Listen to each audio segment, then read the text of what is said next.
Right. So this night was started off with SGA winning his first MVP award. I thought it would be quite an honor to really just kind of showcase that and put that in the video before we start. Congratulations to Shea Gildress. I definitely think this is an MVP that he deserved. And yeah, it's a good way to start off our Game 2 videos. Congratulations to him.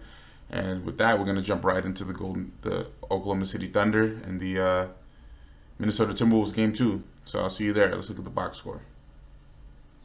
All right, now we're back in the box score, where we normally sit and we normally chat about what we saw. Let's go ahead and get started. So this night, we saw that Anthony Edwards was a lot more aggressive. He was still aggressive in Game 1, but only in the first half. In the second half, he kind of came out to play a lot stronger than we normally see him. He had 32 on 12 for 26, a little inefficient, especially behind the three-point line. But he was the team high and the leading scorer for the Timberwolves. With 32 and 9 with 6 assists, he was just trying to generate as much offense as he could, and it just wasn't enough. Mike Conley with only 3 points, but he was his plus minus of plus 14, which is a little surprising. Rudy Gobert with only 5, and it was just he was not really a factor out there. He only played 30 minutes. McDaniels, he had 22, but there was some points in the game where he was getting a little frustrated, particularly with the foul baiting, quote unquote. I'm not gonna say it's not. It's more like that's what he was arguing with the ref about from Shea, and just the whole chicken wing in and throwing elbows and stuff like that. He still had 22. He had a great night out there, 22. He did have 5 fouls though. And yeah, the story though, we've been giving Randall praise, and he's been getting praise from analysts alike for his play in the last couple of weeks. But this night he was really inefficient in the first half, and we did not see a Julius Randle appearance in that fourth quarter whatsoever. And that alarmed, I would say, the whole basketball community, because it's like he could be playing as bad as he can or is, but the dude is still an offensive firepower on the forward position. And yeah, I get that he wasn't the most effective, or he was having some issues and stuff, but you just don't pull the guy completely. I don't agree with that. Maybe the mindset for the coach is hey, look, it's the playoffs and there's no margin for error, so any room for error you're getting pulled. As a coach you have to respect it, but it's Julius Randle. He's one of those guys that you have to give a little bit of respect when you have to go against him. Off the bench, you have Alexander Walker and DiVincenzo.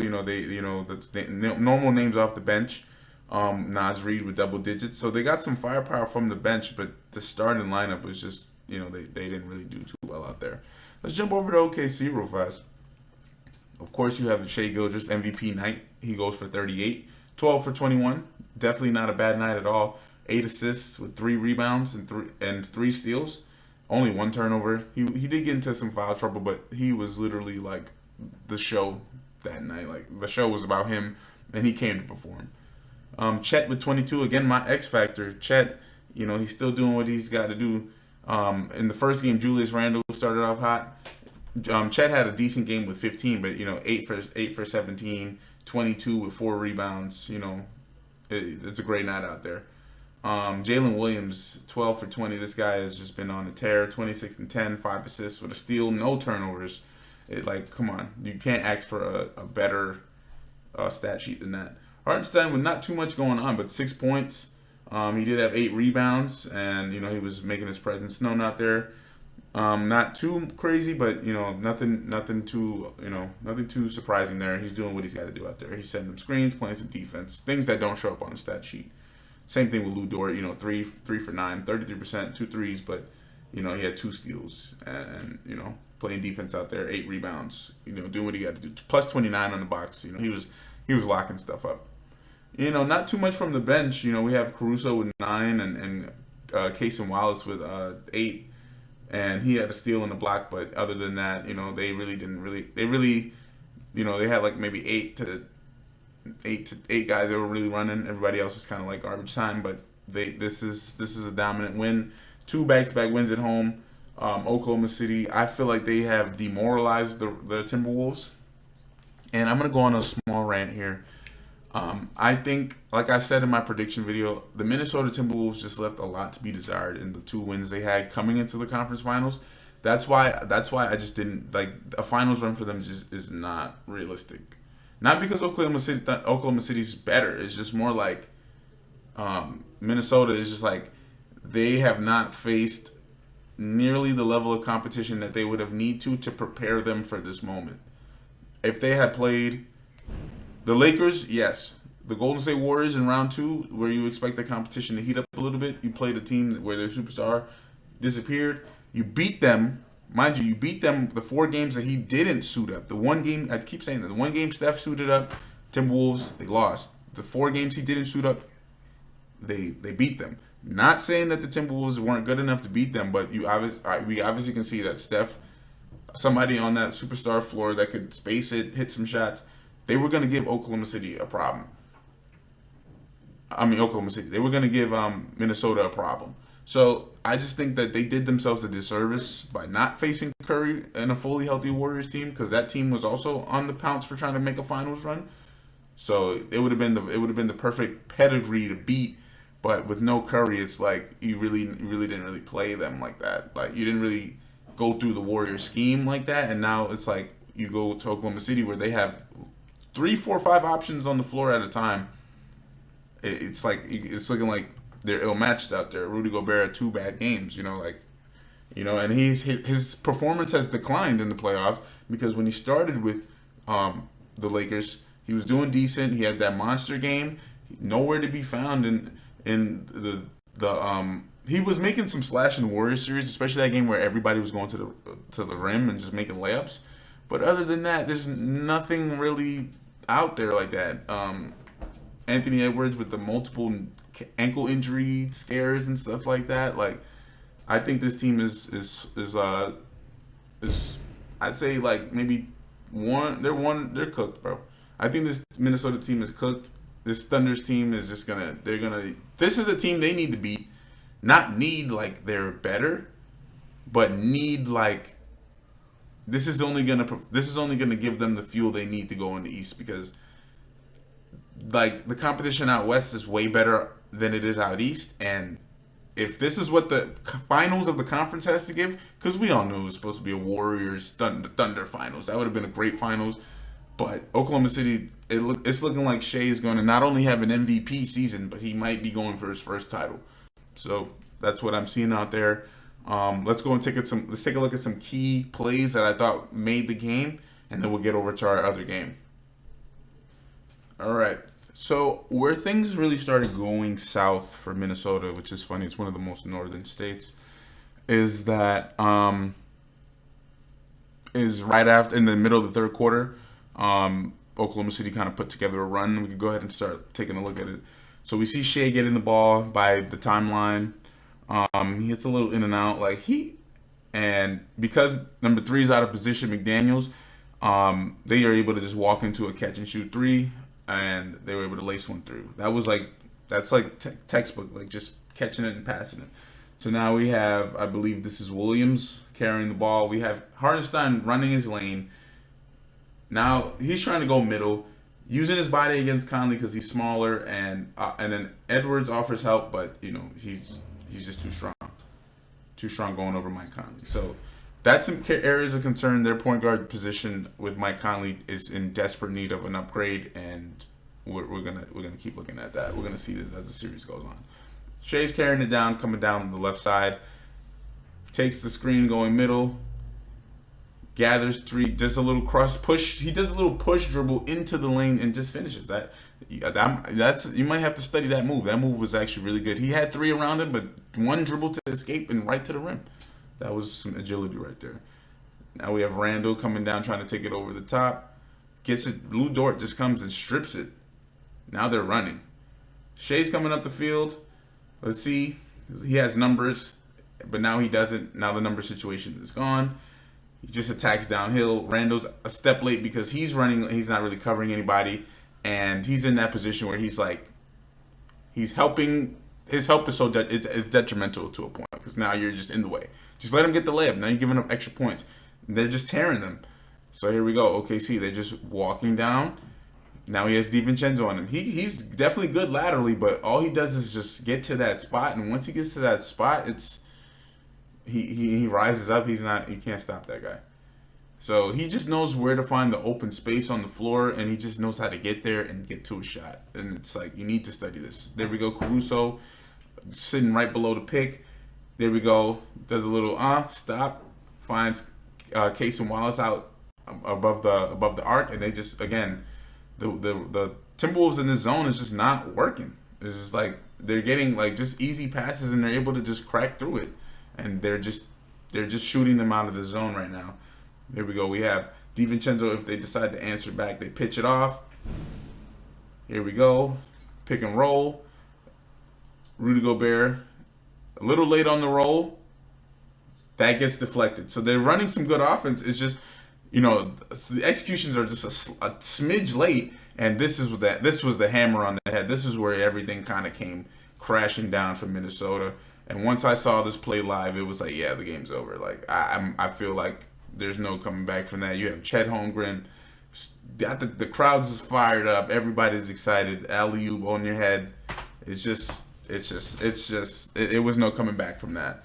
And at this point, this was when the game was insurmountable, in my opinion. I felt Oklahoma City put a seal on it, and it was over. But with that, man, that was awesome. Let's go ahead and jump into the Knicks series, and we'll go ahead and see what happened over there.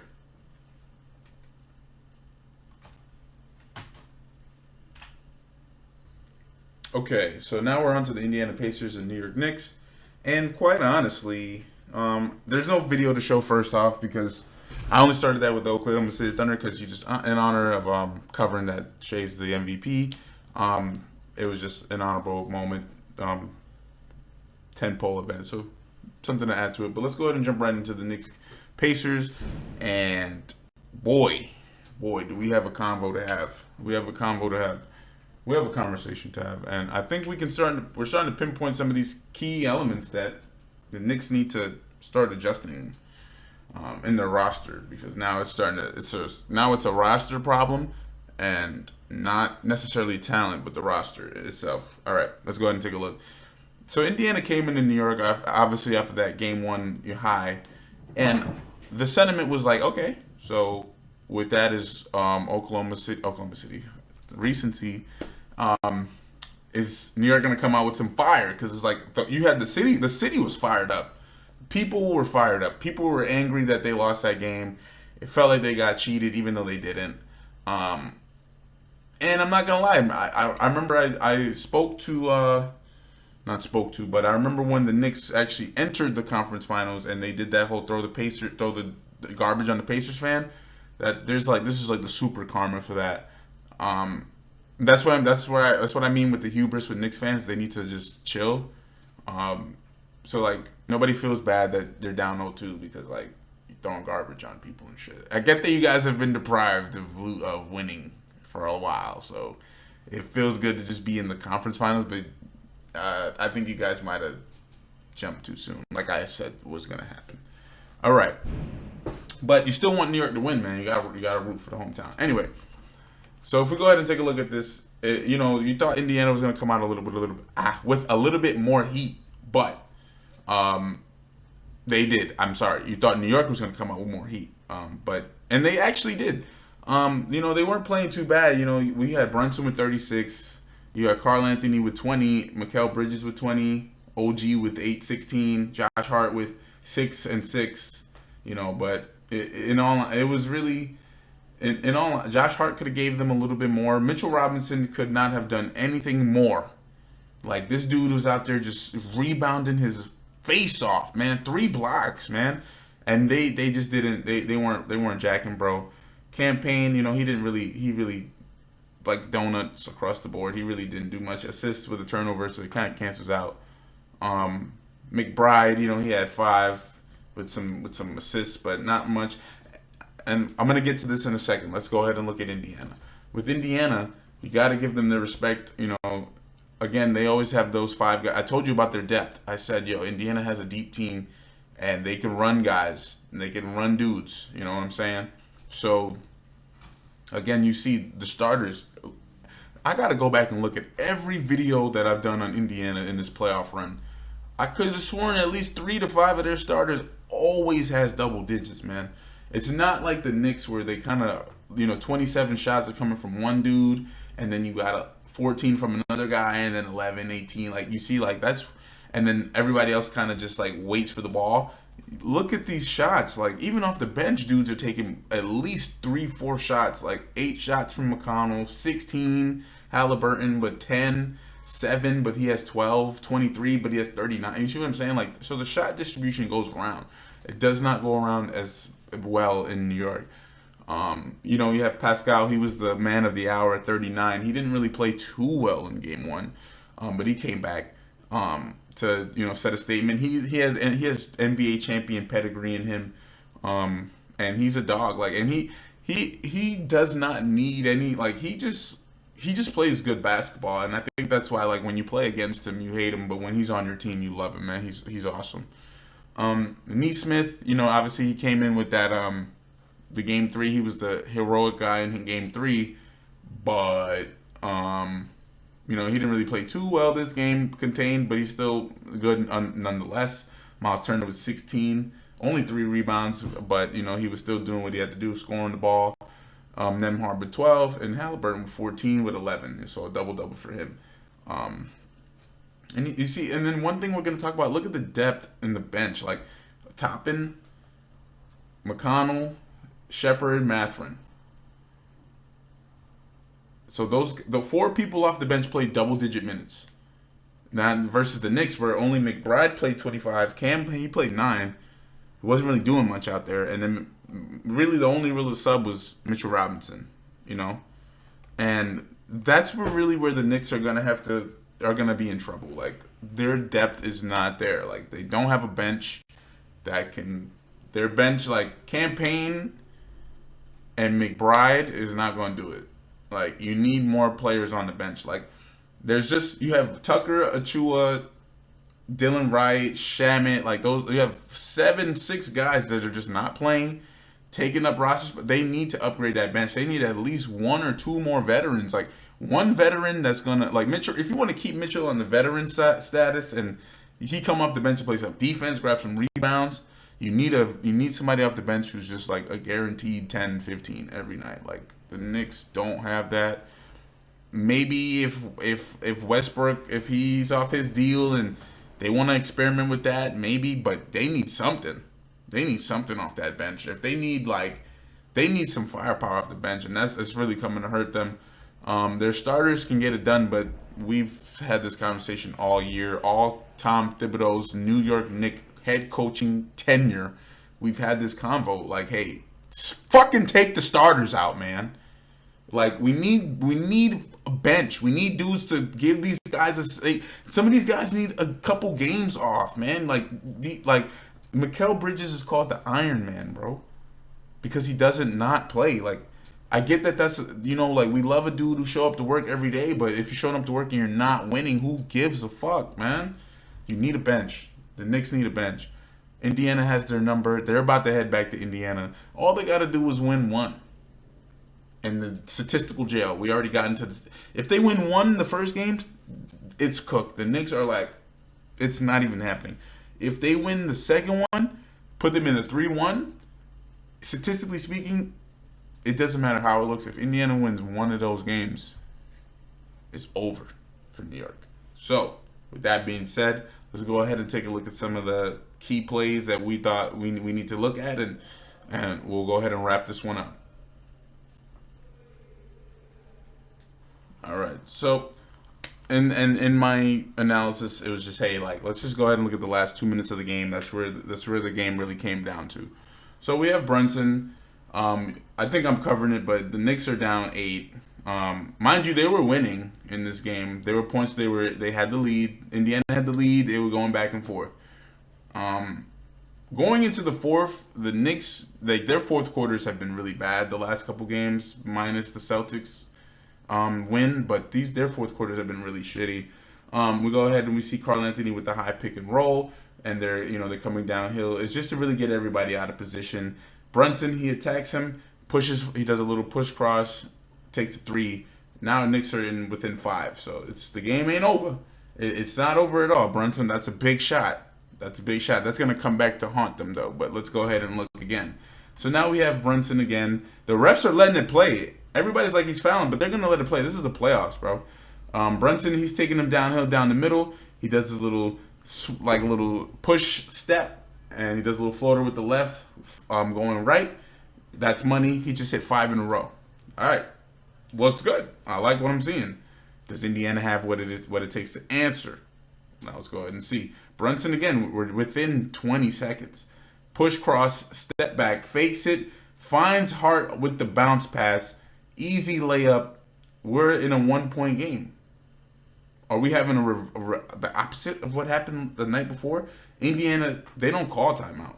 They say we're gonna go, and then this is where things got a little crazy because Jalen Brunson committed a foul, right? And instead, where in this play, if he had just let it go and let him run, he was gonna turn the ball over himself anyway. So that foul definitely did not help the Knicks, and while Brunson was the hero of that game, he did foul Nesmith, who goes to the free throw line, and in fashion, he just puts the game away. It's actually quite funny because he's the hero of both games. He has the ceiling free throws, and he has the clutch threes in the first game. So he is public enemy number 1 for the New York Knicks and their fan base, and it's just tough. Brunson was doing what he had to do, but those 2 critical fouls did not help. Tom Thibodeau does not call timeout at all. He just lets him run. I was not a fan of that. It's a 3-point game. Get something good. And before we even look at that, what the fuck is that, bro? I'm sorry. What the fuck is that? What is this? I know that you just hit one, but I'm gonna even replay it. Like, what's the game plan here? There's 10 seconds on the clock, bro. You have a timeout.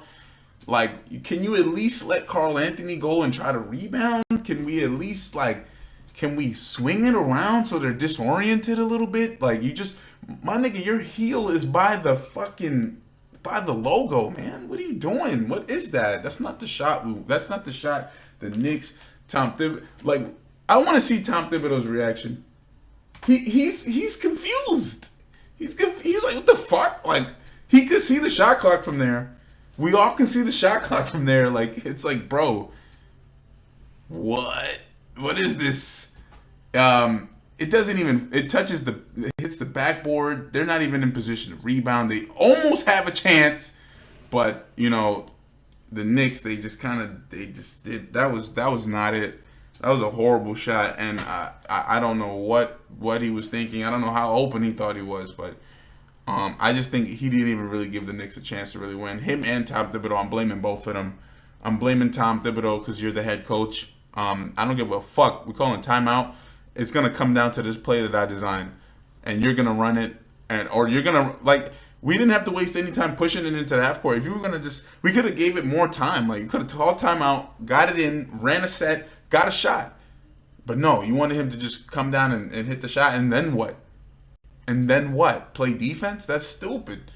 It's like, you're down 3. You need to make sure you get a good look. I don't understand. That is a coaching blunder. And then Jalen Brunson, player IQ, doo-doo. Like, that was a horrible shot, and I'm going to end it there. I'm going to just shut up. That's all I have to say, but that shot was piss poor, and that's why the Knicks are down 0-2, because of poor coaching in situations